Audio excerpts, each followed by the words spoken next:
May mga ebidensya at dokumento na nag-uugnay sa pinsan ni Pangulong Bongbong Marcos na si dating House Speaker Martin Romualdez sa maanumalyang flood control projects. Yan ang sinabi ni DPWH Secretary Vince Dizon sa mga senador sa mga tanong bakit kasama si Romualdez sa mga sinampahan ng kaso sa Office of the Ombudsman. Mr. President, narinig ko rin po kanina na si Mr. Saldico ay meron ng warrant of arrest. Tama po. Bakit po si dating speaker wala pa? Bakit po hindi nagsabay? Bakit pa nila pinapasa pa ito sa ombudsman? Hindi kaya mangyari dyan, baka hindi tuluyan makasuhan pa si Romualdez. DPWH Secretary Vince Dizon kinumpirma ang hawak na ebidensya laban kay dating Speaker Martin Romualdez.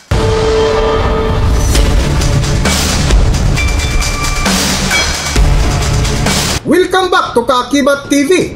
Sa patuloy nga ng investigasyon sa maanumalyang flood control project sa buong bansa ay dumadami din ang natuklasang proyekto na overpricing, hindi natatapos na kontrata at hindi nakikitang proyekto na tinaguriang ghost projects, na kung saan dumadami din ang mga taong sangkot na karamihan sa mga tinatawag na mga proponents ay mga politiko na nagpapalapit sa Malacanang, na isa nga dito sa nadawit ngayon ay ang dating speaker na si Martin Romualdez. Nang humarap nga si DPWH Secretary Vince Dizon sa Senado kamakailan, ay kinumpirma nito ang mga ebidensya laban sa dating speaker na si Martin Romualdez. At sa iba pang balita, nanindigan ang pamunuan ng Department of Public Works and Highways o DPWH na may mga ebidensya silang hawak laban kay dating House Speaker Martin Romualdez kaugnay ito sa pagkakadawit umano nito sa flood control scam.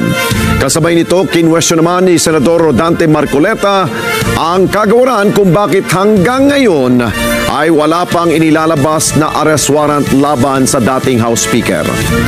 Kunin natin ang live report ni Mian Corbera. Mian. Alex, may batayan daw ang kaso na isinampa ng DPWH sa Office of the Ombudsman laban kay dating House Speaker Martin Romualdez. Sabi ng DPWH, nakita nila mismo ang mga ebidensya mula sa mga kumpanya ni dating Congressman Saldico. May mga ebidensya at dokumento na nag-uugnay sa pinsan ni Pangulong Bongbong Marcos na si dating House Speaker Martin Romualdez sa maanumalyang flood control projects. Yan ang sinabi ni DPWH Secretary Vince Dizon sa mga senador sa mga tanong bakit kasama si Romualdez sa mga sinampahan ng kaso sa Office of the Ombudsman. Sa budget hearing sa Senado, sinabi ni DPWH Secretary Vince Dizon na nakita ang mga ebidensya batay sa mga proyektong pinasok ng kumpanya ni dating Ako Bicol Party List Representative at dating Appropriations Chairman Saldico. Kabilang na dito ang kumpanyang SunWest at Hightone Corporation na parehong pagmamay-ari ni Ko. Ito po ay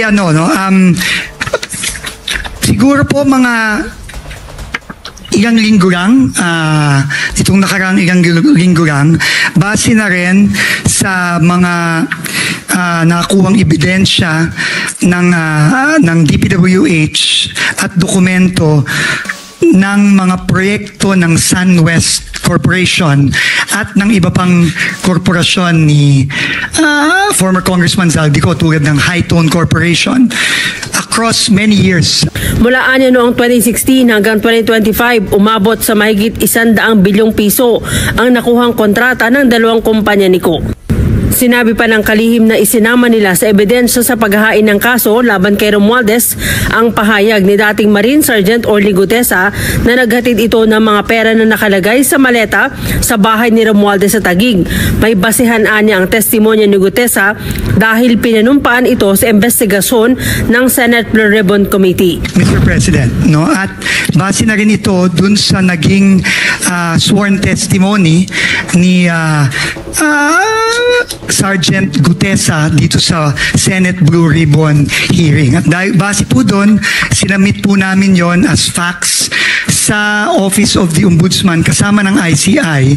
Kasama na rin po nung mga interviews ng ICI kay former Speaker Romualdez. At yun po ang naging basihan nung aming mga rekomendasyon na isinumiti po namin sa Ombudsman nung Biyernes. Sa patuloy nga ng investigasyon ay kinwestiyon ni Senador Marcolita ang humawak ng kapulungan kung may basihan ba ang ebidensya kina Zaldico at Martin Romualdez kung bakit hanggang ngayon ay walang inilabas na warrant o arrest laban sa dating speaker. Si Romualdez ay nauna ng kinasuhan ng plunder, graft at bribery ng DPWH sa Office of the Ombudsman. Pero tanong ni Senator Rodante Marcoleta, kung may batayan ang testimonya ni Gutesa, bakit wala pang inilalabas na warrant of arrest laban kay Romualdez? Mr. President, narinig ko rin po kanina na si Mr. Saldico ay meron ng warrant of arrest. Tama po. Bakit po si dating speaker ay wala pa?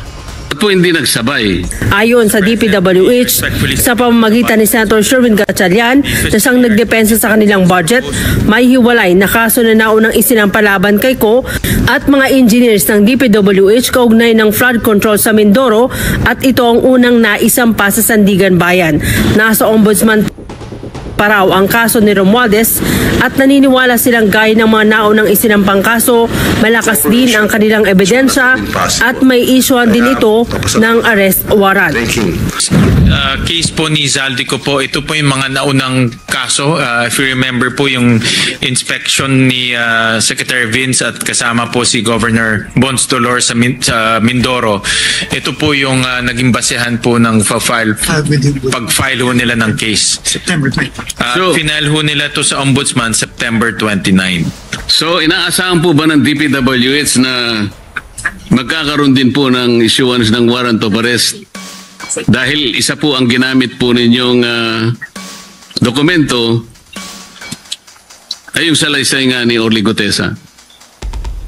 Kampante po si Secretary Dizon sa kanilang mga nakalap na ebidensya at may tiwala ho sila sa Ombudsman na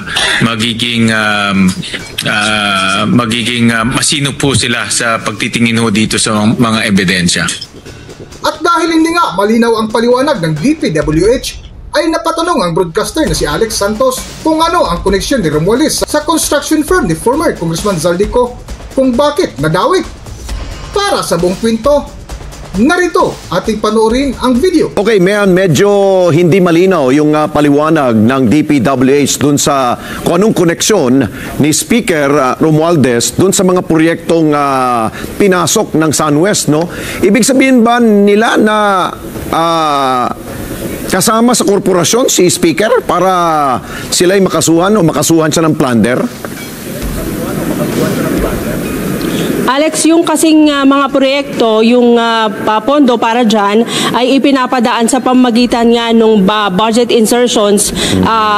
Yan daw yung isa sa mga ginamit na batayan para maipasok dun sa kumpanya ni Zaldico itong budget at mapondohan yung mga proyekto na nasa ilalim o yung mga flood control projects kung saan ilan dito ay hindi naman nagawa, Alex. Ayun, yun nga. Mahirap patunayan yun, no? Kung meron bang paper trail na magsasabi na si Speaker talaga nag-utos para gawin ito ni Zaldico, no? Maaring yan ay magiging gagawing batayan o pagsusuri ng Ombudsman at the same time ng Sandigan Bayan, Mayan. Alex, wala silang idinetaling paper trail pero yan daw lahat ng ebidensya ay naisumite na sa Office of the Ombudsman. 5 araw na ang nakalilipas at bahala na daw ang Ombudsman na magdetermina dun sa bigat ng mga aligasyon laban dun sa kanilang mga kinasuhan. Oo, tinanong rin ba ni Senador Marcoleta si DPWH Secretary Vince Dizon dahil nga kung ang ICI at ang DPWH ay magkasabay na nag-iimbestiga tungkol dito sa umano'y anomalya sa flood control project, sila na mismo ay may sariling investigasyon, no? Fact-finding, meron na silang ginawa. Bakit pa nila pinapasa pa ito sa Ombudsman? Hindi kaya mangyari dyan, baka hindi tuluyan makasuhan pa si Romualdez. Alex, wala pa kasi silang yung ICI, wala pang direktang kapangyarihan na magrekomenda ng magsampa ng kaso. Ang kanilang papel ngayon ay mangalap ng mga impormasyon at dadaan pa rin sa Office of the Ombudsman ang lahat ng mga dokumento at ang Ombudsman ang magsasampa ng kaso dyan sa Sandigan Bayan o kaya ang Department of Justice, Alex. Hanggang dito na lang muna ang ating video at kung nagustuhan nyo, huwag kalimutan mag-subscribe at pindutin nyo na rin ang notification bell para ma-notify kayo sa ating susunod na video. Maraming salamat!